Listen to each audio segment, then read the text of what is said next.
So after all of that work and after all of the stress, we have finally arrived in Spain. Yay!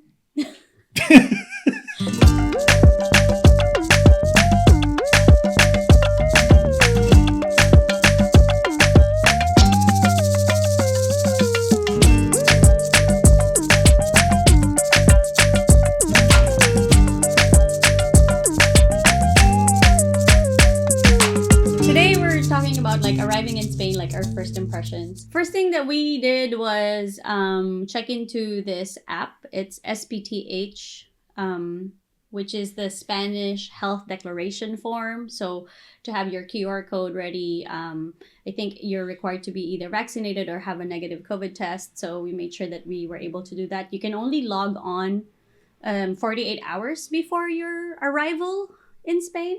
So not necessarily 48 hours before you leave, but 48 hours before you arrive. And so Essentially just a day. So that's our first impression is they really value Health and safety. health and safety.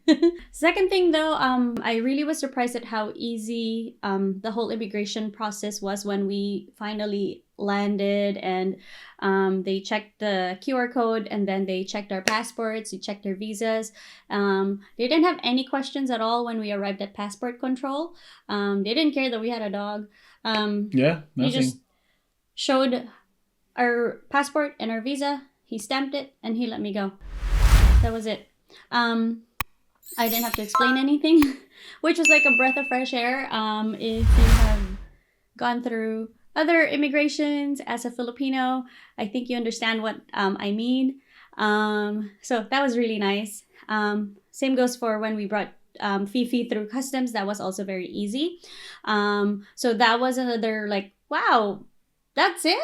Like, I heard that the Madrid airport was very busy, but and we arrived like New Year's Eve, but we got there and it still felt like a very small like airport, not compared to, you know, LAX or maybe Newark. It felt like less busy, at least in our case, huh? Those actually my impression was it wasn't busy. It felt like Like a local airport. it felt like a local Yeah, airport. at least where we landed. So Yeah. Maybe, I don't know. We'll see But yeah, when we fly out.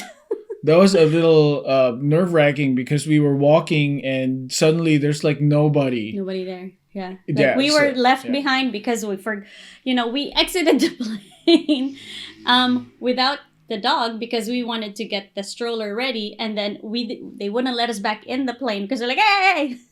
It's like, no. Because they were like letting everyone out. out. And we're like, wait.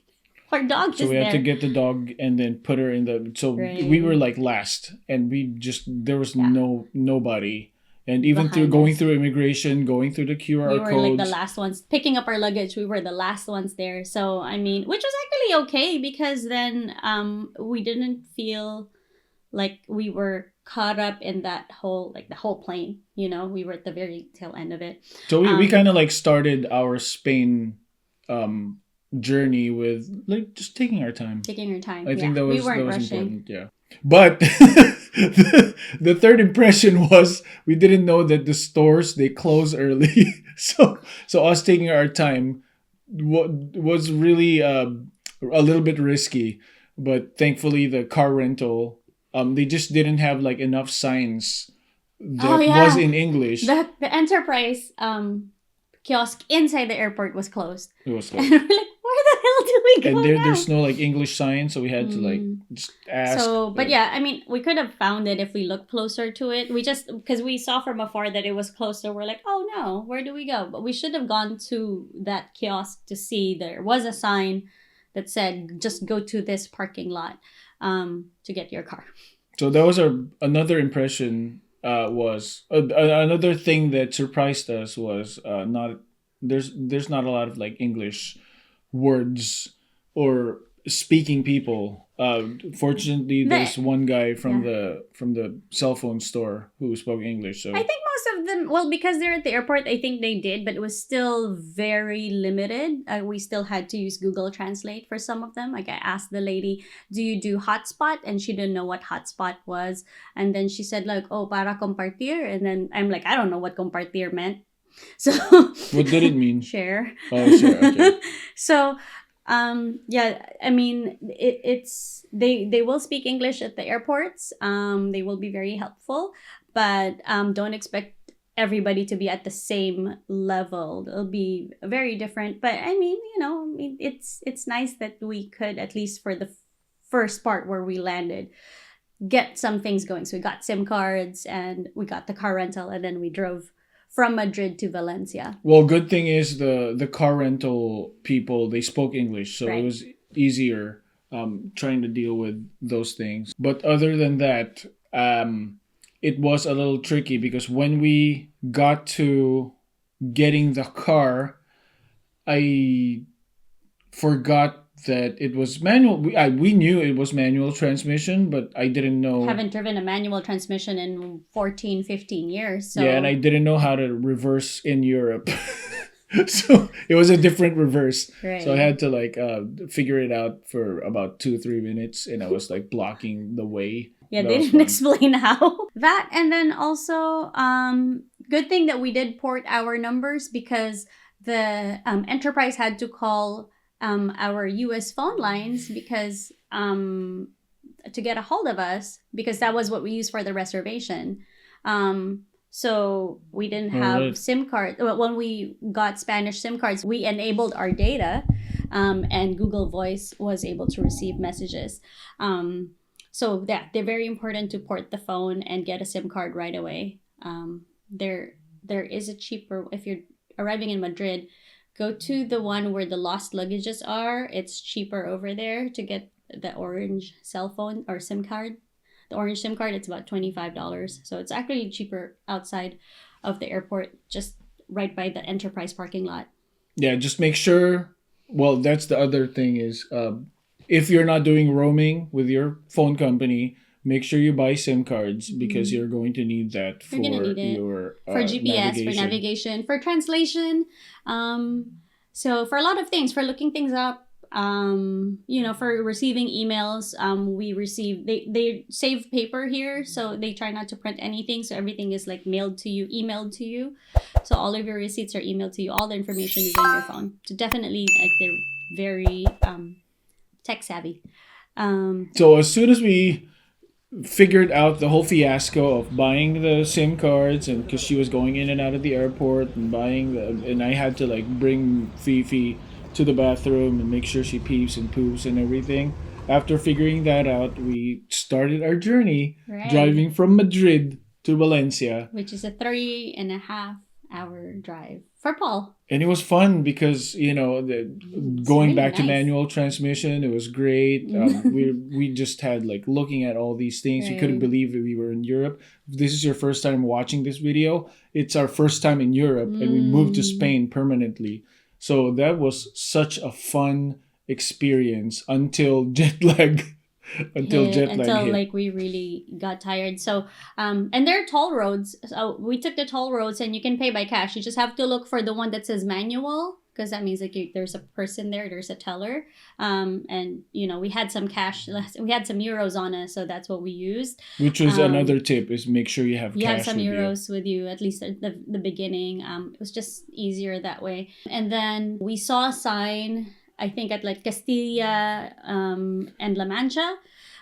We saw a sign that meant food. I think it was like a fork and a spoon. I'm And not you were sure. saying, And because gas. you were asking me if I was okay, and I'm like, yeah, I'm fine. But Fine. in deep inside, I I'm could like, tell. oh my gosh, Like, he I'm needs a falling nap. asleep. So, and we were maybe halfway to our journey, so I made sure that okay, just take this exit, and then we'll just look for food. And maybe a kilometer in, we saw this restaurant, and I told them, okay, just park on the side of the road and you can just sleep. I'll go inside, I'll get some sandwiches, because we arrived New Year's Eve, so I don't know if there were any stores that were going to be open for that night. We didn't know what time we would get to our Airbnb. And the Airbnb owner actually messaged me the day of our trip to say that I got COVID, so I'm leaving the keys over to this other address. Just pick it up from this doorman. So that was adventure in itself. We stopped at this restaurant and got some really good cheap sandwiches for €4. I could still smell the And bread you know, in the my gentleman was fingertips. very nice and was asking. He was telling me he's single and do I have a sister. So yeah, that was that kind of like gave him, I think he only like really slept Maybe for like like 10 minutes. 10 minutes, yeah. And then I started eating. I'm And like, then, okay, I'm yeah, fine again. energized and then just go straight. But we couldn't, once we got to the Airbnb and loaded our things, thank goodness there were elevators because we had 6 luggages with us and, you know, had to bring all of that up. And Which then, leads me to my tip and my observation, my impression is that the streets here are narrow. You need to make sure you look at people crossing one-way streets one-way are streets, everywhere. and it's really, really hard to Like park. sometimes like the streets are so small that when you're trying to make a turn, you know that you can make a turn because the light says so, but you can't even find the street you're turning into. Yeah. Like there's a tiny blue arrow that tells you like this is actually where This you is the way, get yeah. in. Yeah. So But it's just really hard. Like the parking wise, they even have it in the website that it's okay for you to bump the other cars just so you can fit in. And I'm like, I don't want to do deal that. with all of these things. So thankfully, we live in Valencia, and it's a Valencia. city where we don't need to have a car with us. Yeah. So he after the drive from Madrid to Valencia, like that whole stretch of freeway was great for him, but once he got into the city it was like, oh my god, this is a free for all. Like Yeah. It's not like when you're chaotic. turning, no, but it's there's just a like lot new. of roundabouts, right? And so you're trying to make into this roundabout, Yeah. and what happens is there's a line where you're kind of like, this is where you wait when you're stopped. And what people do is that they don't just like line up right next to you. Some of them like are right there in between you. So so like the 3-lane becomes like a 5-car lane, you know.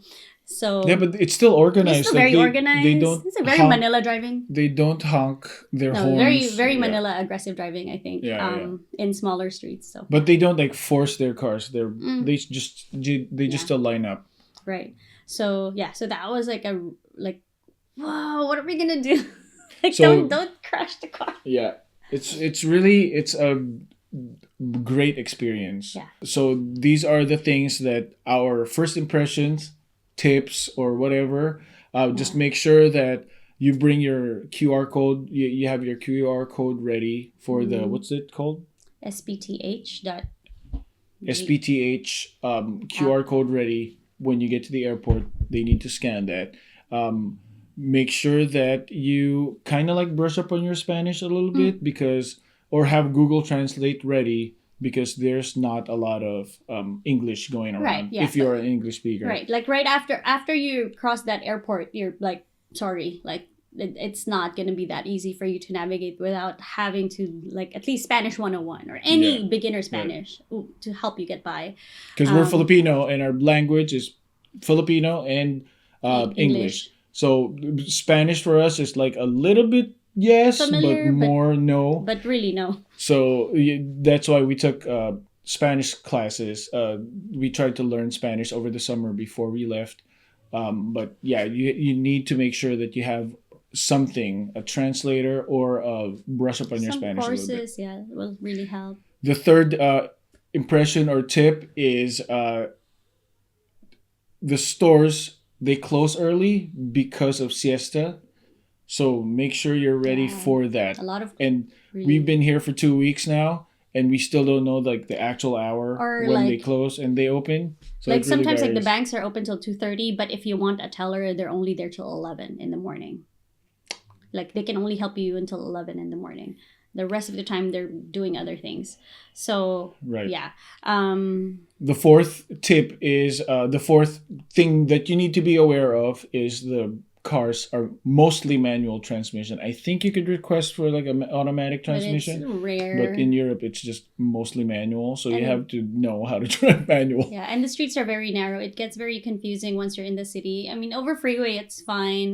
You'll be fine, but it's just that the ins and outs of the city, you do have to kind of get used to that, and a Right. lot of one-way streets. Well, you're probably thinking we're crazy driving from Madrid to Valencia, but we have a dog with us, and we couldn't bring the dog in the train, and we couldn't risk it And we had 6 luggages, Yeah, so there was so no had way to- we could do We that. had to like take a car. Yeah. The next thing you need to be aware of are, well, the streets are really narrow. Parking is really hard. Really hard. And the turning is a little risky, especially for like the rotunda, the roundabouts, and turning into another street. It's a little tricky because it's small. One more thing you need to be aware of is make sure you bring cash with you, because just for us, like I didn't want to deal with like the credit card being blocked because we're in a different country or all of those things. So we had cash with us, Just which in was case. helpful because we needed to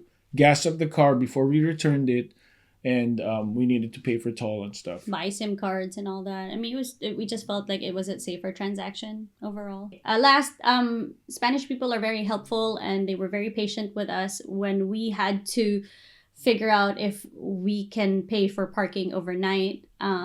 They were helping us. Like a lady actually went with me to the pay station, and helped us. So they're definitely, you just have to learn to speak their language a little bit. Just a little bit will do. Yeah, people here are very sweet, and you could always like go around and say habla inglés and ask if someone speaks in English, but if it's it's an emergency and you really need to do something, you just Basic Spanish. Yeah, just do basic Spanish.